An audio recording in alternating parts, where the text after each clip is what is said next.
আমি বিশেষভাবে অভিনন্দন জানাই সিপিডির প্রতিষ্ঠাতা আমার শিক্ষক অধ্যাপক রেহমান সোবহানকে, যিনি দেশের গুরুত্বপূর্ণ বিভিন্ন সময়ে তার ব্যতিক্রমী ভূমিকা রেখে চলেছেন।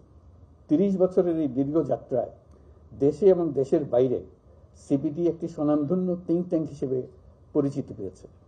সিপিডি সবসময় স্রোতের বিপরীতে দাঁড়িয়ে স্বাধীনভাবে চিন্তা করেছে এবং দেশের স্বার্থে নীতি নির্ধারকদেরকে বিভিন্ন সময়ে গুরুত্বপূর্ণ পরামর্শ দেওয়ার চেষ্টা করেছে।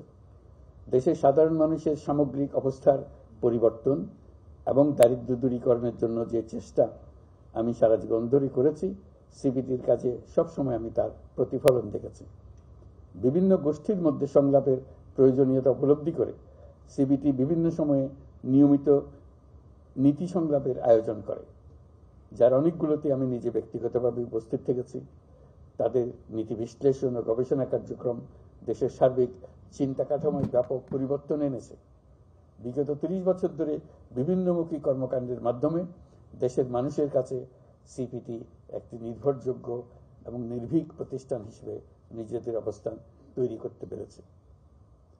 একটি গণতান্ত্রিক, ন্যায়ভিত্তিক ও জবাবদিহিমূলক সমাজ প্রতিষ্ঠায় সিপিডি সবসময় সচেষ্ট থেকেছে।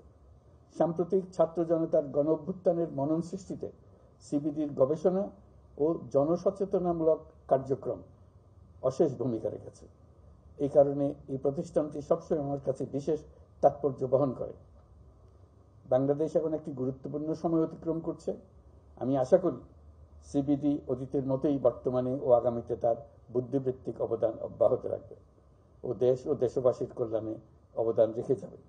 আমি আগামীর দিনগুলোতে দেশের প্রয়োজনে সিপিডির অধিকতর ভূমিকা ও সাফল্য কামনা করছি। ধন্যবাদ সবাইকে।